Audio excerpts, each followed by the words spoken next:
ये मुसव्वदा जो है, इस मुसव्वदे को लेके फिर उसके बाद ये हुआ कि खलील अल हया, खलील अल हया जो हैं ये गज़ा में जो सिनवर हैं उनके ये नंबर 2 हैं, ठीक है। ये नंबर 2 हैं और इनके अच्छा, इनके एक बेटे को शहीद कर दिया गया था 2007 में। सही। फिर इनकी बेटी को 2008 में शहीद कर दिया। फिर इनके दूसरे बेटे, दूसरी बहू, पोते इनके, और उनको सबको ख़ानदान को शहीद कर दिया 2014 में। सही। तो ये जो हैं ये खलील अल हया जो हैं ये गज़ा में नंबर ये मतलब सेकंड हैं, नंबर 2 नायब, ठीक है। ये उस मुसव्वदे को लेके लेबनान में पहुँचे सैयद हसन नसरुल्लाह के पास, और वहाँ आज मुलाकात हुई दोपहर शाम को। वहाँ पर उनके सामने मुसव्वदा रखा गया और उनके साथ उसामा हमदान भी थे। उसामा हमदान जो हैं वो सैयद हसन नसरुल्लाह के साथ इस मुलाकात में, उसामा हमदान जो हैं ये काफ़ी यानी पढ़े लिखे हैं काफ़ी ज़्यादा। फिर उसके बाद ये मुख्तलिफ़ मुल्कों में, मिस्र में, ईरान में, कतर में, ये टीवी चैनल्स पे भी हमास के स्पोक्स पर्सन समझ लें आप, उनके बड़े अहम रहनुमा हैं। और ये जो इंटरनेशनल मीडिया वगैरह से कोऑर्डिनेशन है तो उसमें ये फिर इनका बड़ा अहम रोल है उसामा हमदान का, तो वो भी साथ थे। ये मुसव्वदा फिर गया उनके पास, यानी बात तो हो गई थी, तय तो हो गया था कि ये ज़ाहिर कतर ने, ईरान ने, सब ने, लेकिन हतमी जो इसके ऊपर आप समझने की जो बात हुई आज, वो सैयद हसन नसरुल्लाह की तरफ से हुई। और उसमें एक और शिक हो गई जो अब जिसके ऊपर अमेरिका ने और चाइना ने और सारे मुल्कों ने, अरब ममालिक ने उसको इंडोर्स कर दिया। और वो शिक जो थी वो बड़ी शदीद इनके लिए जो है वो तकलीफ़ का सबब है कि जंग बंदी जो है वो सिर्फ गज़ा के साथ नहीं होगी, बल्कि लेबनान की सरहद पे भी जो बमबारी कर रहे हैं इसराइल, वहाँ पर भी जंग बंदी होगी। और जंग बंदी सीज़ फायर मुकम्मल तौर पे लेबनान में होगा। और ये जहन में रखें कि लेबनान में हिजबुल्लाह जो है उसके बहुत से लोग, कल तो 2 सहाफ़ी वहाँ पे शहीद हुए हैं, तो वहाँ पर भी जो है वो जंगबंदी होगी। मगरिबी किनारे से वेस्ट बैंक में ही ज़ाहिर है वहीं से छोड़ा जाएगा ना इसराइल, तल अवीव, जो बाकी इलाकों के जेल हैं उस पर कल बात करेंगे जब लिस्ट सामने आ जाती है, लोग रिहा हो जाते हैं। तो अब उसमें ये हुआ कि वहाँ पर भी जंगबंदी हो जाएगी, क्योंकि वहाँ पर अभी तक जंगबंदी होने से पहले भरपूर वहाँ पर लड़ाई हो रही है। पूरी कोशिश है, इसराइल अभी भी जंगबंदी से पहले जितने लोग, जितनी बमबारी कर सकता है वो कर रहा है गज़ा पे, और उधर से हिजबुल्लाह जो है वो बराबर जवाब दे रही है। तो ये अब आहिस्ता आहिस्ता ये कल सुबह तक ये, फिर उसके बाद ये कतर से अनाउंसमेंट होगी। सही। अच्छा, तो अब लेकिन इसमें जो है, इसमें 2-3 बातें बड़ी अहम हो रही हैं दरमियान में। एक तो ये है कि ये हमें पता चला कि अच्छा, अमेरिका ने, फिर प्रेसिडेंट बाइडन ने ये बात जो है, ये जब आप समझें कि ये जब बात हो रही थी ना, ये छोड़ रहे थे हमास के लोगों ने, ख़वातीन को छोड़ा, ये छोड़ा, तो उधर ये वो वक्त है जब शी जिनपिंग मौजूद हैं अमेरिका में एपेक समिट में, और वहाँ पर प्रेसिडेंट बाइडन उनसे कह रहे हैं कि आप इसको रिजॉल्व करें, इस मसले को। चाइना किसी तरह से अपना जो है किरदार अदा करे इसको, इस मामले को ख़त्म करवाने में।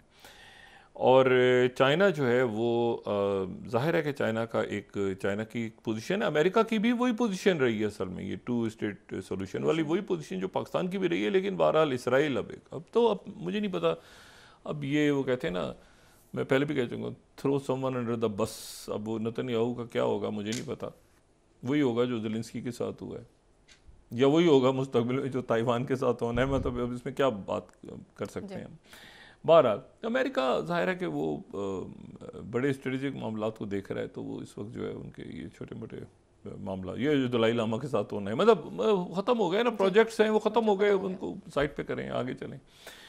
तो बात ये सारी कि वो इसमें जो है फिर ये मामला इस तरह से हुआ। तो एक तो ये है कि कल सुबह इसमें, अच्छा, अब इसमें जो कलीदी किरदार है वो देखें सारे ही, अब इसमें ये हमारे लिए जो बात बड़ा मुश्किल है इसको समझना कि किस इस्लामी मुल्क ने ज़्यादा किरदार अदा किया इसमें, और किस गैर मुस्लिम मुल्क ने ज़्यादा किरदार है। देखें ना, चाइना, रशिया मुसलमान ममालिक तो नहीं है, बिल्कुल या प्रेसिडेंट मैक्रोन, जी, ये बरतानिया में 3-4 लाख आदमी बाहर निकल रहा है, या वहाँ ब्लिंकन को खत लिख रहे हैं स्टेट डिपार्टमेंट के लोग, बगावत हो गई अंदर, और वो मीडिया को भी लीक कर रहे हैं। अब देखें ना, मतलब है कि वो, और यूथ नौजवान जो है ना पूरी दुनिया का, ये एक अजीब सी बात हुई है कि जो जितने पोज आए हैं उसमें जो नौजवान है वो फ़लस्तीनियों के साथ खड़ा है।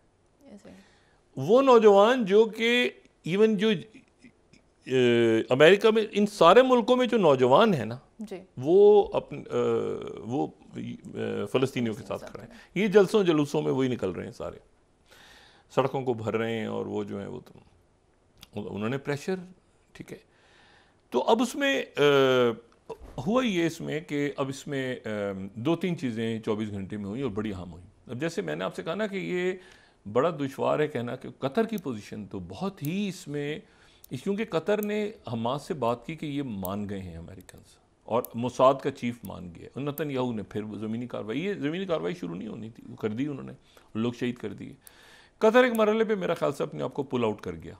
देखिए हमास भी पुल आउट कर गई कि ठीक है लड़ना है तो लड़ो।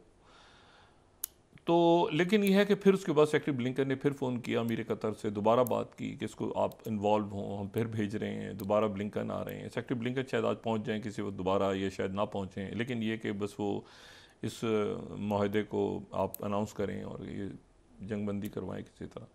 यरगमालियों में एक खातून जो हैं वो अभी उसमें अमेरिकन भी हैं, ये दोहरी शहरियत वाले ज़्यादा लोग हैं, लेकिन एक खातून यरगमाली है, उनका 3 साल का बच्चा भी है साथ उनके, यरगमाली, उसकी बड़ी ख़ास टेक, उसको बड़े प्यार मोहब्बत से सुना है हमास वालों ने, उस बच्चे को बड़ा प्यार मोहब्बत से रखा हो, उसको बड़ा, यानी उसको लेकर आएंगे कि देखो ये हमारे पास था और वो हमारे बच्चों के साथ क्या हुआ है, ठीक है।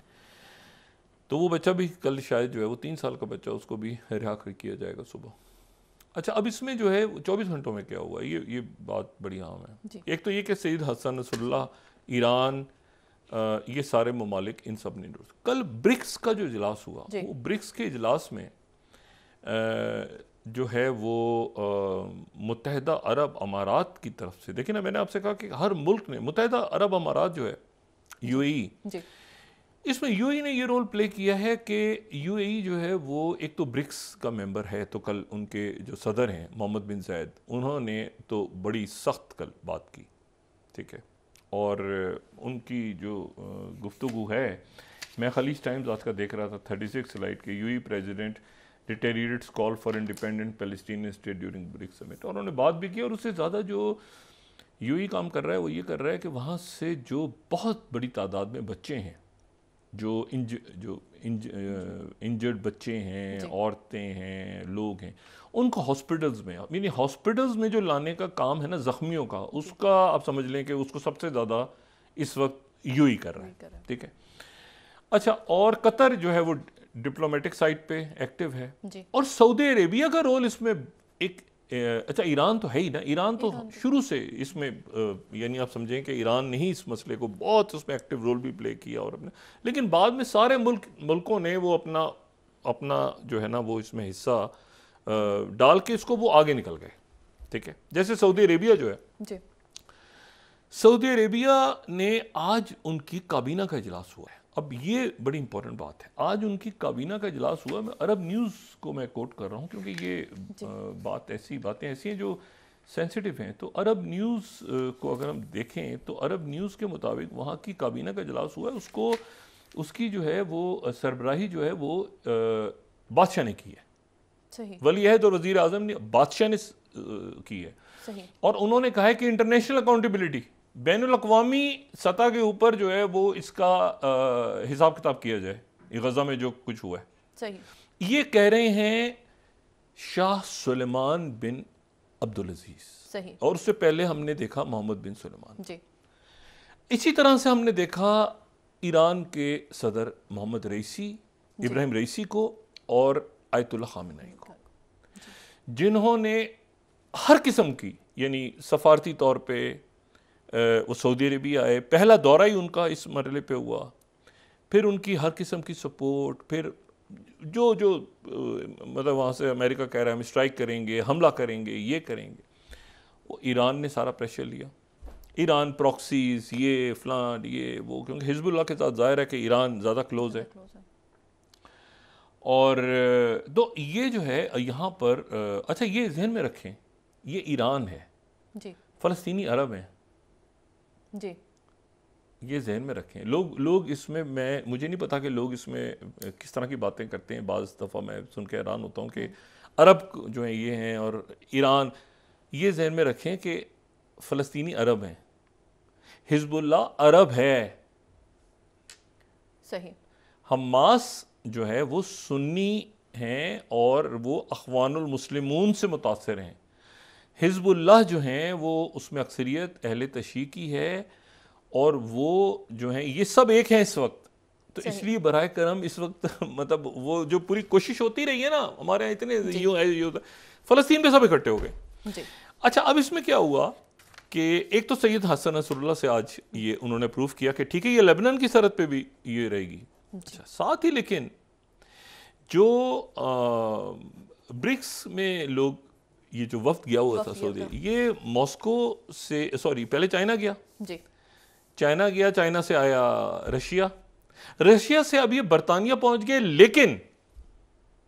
लेकिन ये वो जिसको सऊदी अरेबिया के वजीर खारजा लीड कर रहे हैं और जिसमें जॉर्डन के वजीर खारजा भी हैं, जिसमें जो है वो मिस्र के वजीर खारजा भी हैं, जिसमें OIC के भी हैं, जिसमें जो है वो इंडोनेशिया के भी हैं जी।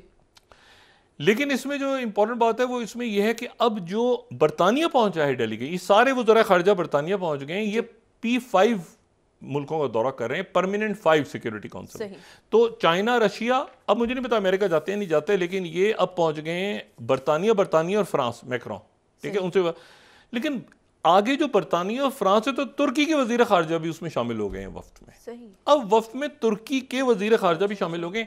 तुर्की में कोई इंपॉर्टेंट मिनिस्ट्रीज़ की कॉन्फ्रेंसेस वगैरह हो रही थी, तो वो तुर्की के इसलिए जो वज़ीर ख़ारजा थे वो चाइना और रशिया नहीं गए वो, लेकिन अब वो आगे की जो ले गए उसमें वो साथ शामिल हो जाएंगे। लेकिन इसमें एक और मामला, आज अमेरिका ने एक नया अपने पेपर्स को डीक्लासिफाई कर दिए और यहाँ पर मैं ये CNN को यहाँ पे मैं कोट कर रहा हूँ क्योंकि ये ख़बर बहुत बड़ी है। उन्होंने अपने पेपर्स को डीक्लासिफाई कर दी है, 18वीं स्लाइड, और डीक्लासिफाई कर दी है। और वो पेपर्स जो हैं वो सजेस्ट कर रहे हैं कि जो वैगनर ग्रुप है रशिया का वो हिजबुल्लाह और या ईरान तो नहीं, हिजबुल्लाह को मुकम्मल तौर पे एयर डिफेंस कैपेबिलिटी देगा अगर वहां से इसराइल ने अटैक किया तो। अच्छा, एक तो ये ठीक है जी।